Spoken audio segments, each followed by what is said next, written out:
This is On the Line, and I'm Eric Felten. Should the United States promote human rights? And if it does, whose rights, when, and where?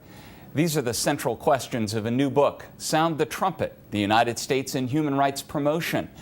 Joining us to talk about the promise and problems of promoting human rights is the author of that book, Lawrence Haas, Senior Fellow at the American Foreign Policy Council.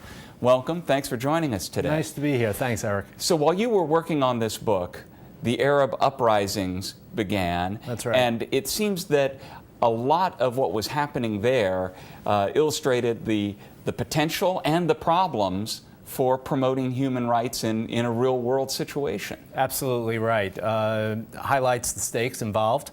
Highlights the difficulty of doing it. Makes clear that it's a long-term venture, that there are a lot of bumps in the road, but also makes it very clear that people really want their freedom, they really want their democracy, but if you don't work at building the institutions of freedom and democracy, you can wind up in situations like we see in Egypt and other countries where, frankly, anti-democratic forces take advantage of the fact that we've got now elections and they fill a void and they rise to power, and potentially you have another problem with human rights, just a different government in place. So it's a long-term venture and you've got to stick with it, but it's in our interest to promote human rights because it not just makes the world a better place, but it makes the United States a more secure and more prosperous country. And you see in Egypt, for example, part of what was going on there is the U.S., for all the rhetoric of human rights promotion, had long supported an authoritarian regime because it was in the strategic interest of the United States to do that, cutting against the strategic interest of promoting human rights. So how do people in U.S. policy making in the government, do they explicitly talk about those conflicts and how to negotiate them? No question about it. You have a long-term goal of helping to make the world a freer, more democratic place. And we try to do that. And our best presidents have stuck with it as a long-term venture. But there's no question that every president has to make compromises. And the Middle East is a great example because it's home to most of the world's oil. It is a place of turmoil and tumult. It is a place where you've got terror-sponsoring states like Iran and Syria, and a place where we have a close U.S. ally in Israel surrounded by enemies on all sides. So we have short-term needs for regional stability, access to natural resources, but we do have this long-term goal of seeing that region join the rest of the world in the advance of freedom and democracy. And the trick really is, how do you take care of short-term business and keep your eye on the ball over the long term? And it's hard work. It's hard work. So when and why did promoting human rights become part of the mix for U.S. foreign policy? Well, I would say you want to think of this in two ways. First of all, Americans, ever since the colonial period, have thought of themselves as a special people who have created a special country, a place where we respect the individual, where we want to live in freedom, where we believe in democratic and accountable government. But it's really since about World War II, the aftermath of World War II, where the promotion of human rights became really central to American foreign policy, and I'd say immediately after World War II, with the Truman Doctrine of supporting free peoples who are trying to fight oppression, and with the Marshall Plan to save Europe from the threat of economic collapse and the temptation of communism. And since that period, we have seen a whole variety of efforts over decades to support freedom and democracy, and for the most part, we have done it well, although certainly we've had problems over the years. Well, where have been the places where the U.S. has fallen down on human rights promotion, perhaps supporting dictators of one sort or another when it was necessary or expedient? Well, we had a lot of problems in the 1970s under Presidents Nixon and Ford, where we were very explicitly supporting dictators, particularly in Latin America, where we were working towards détente with the Soviet Union, where we didn't seem to care about the human rights records of the Soviets and the Chinese.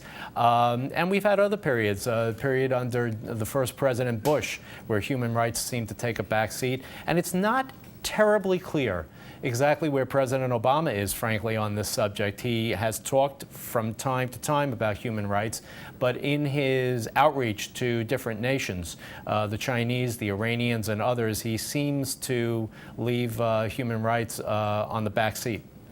And so the tensions that you see in the Bush administration, where there was a lot of talk about promoting human rights, and yet perhaps accommodations made for those who were helping with the war on terror, and different kinds of conflicts in the Obama administration in terms of where that emphasis is. How has that played out in the Arab uprising for the Obama administration?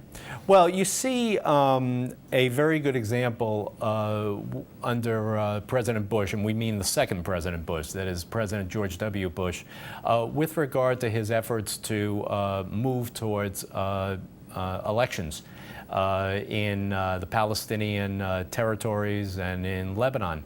And because the infrastructure of democracy was not in place, so what do we get in the Palestinian territories? We get Hamas, a terrorist group, winning parliamentary elections and then taking over Gaza in a coup. And we see the rise of Hezbollah through the political process in Lebanon.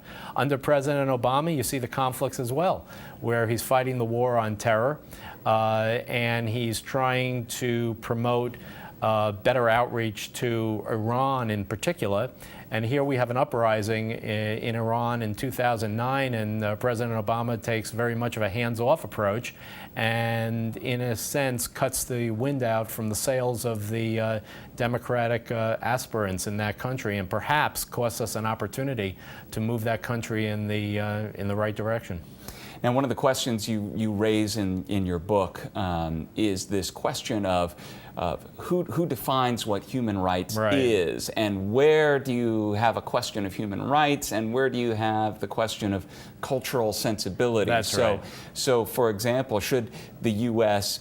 be promoting women's rights and a U.S. definition of what those rights entail, or something homosexual rights, things that in some conservative countries are going to not be considered part of basic human rights? Well, I do agree that it is hard to draw the line in every single case, but we do know, generally speaking, what human rights are.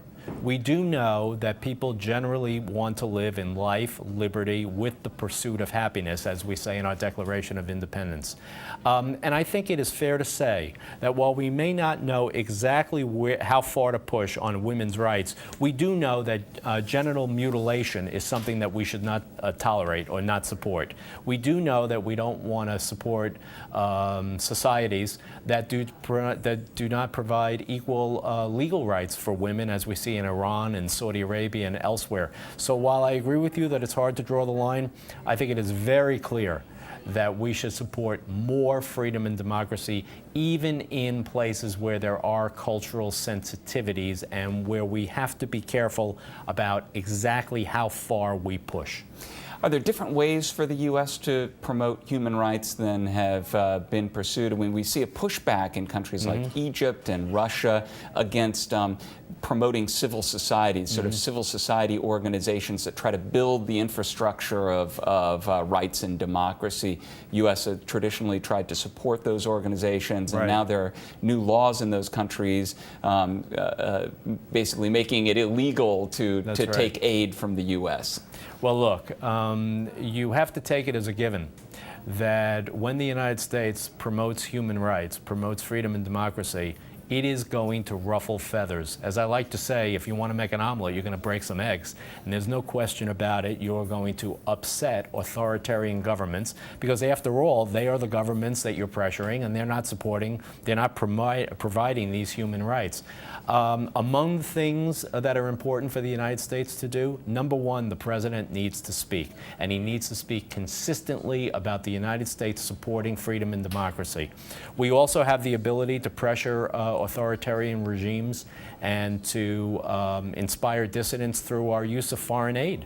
We give out billions of dollars in foreign aid, and we choose which governments and which groups are to receive it. And through the State Department, as you mentioned, we do have numerous programs to support civil society. The bottom line is that when we run into conflict, The answer is not to push back. The answer is not to pull back. The answer is to stick with what we're doing and understand that we are going to upset some people when we promote human rights, but we're going to make more friends than we make enemies, and that's the bottom line. Lawrence Haas is a fellow at the American Foreign Policy Council and author of the new book, Sound the Trumpet, the United States in Human Rights Promotion. Thanks so much for joining us. Thanks for having me.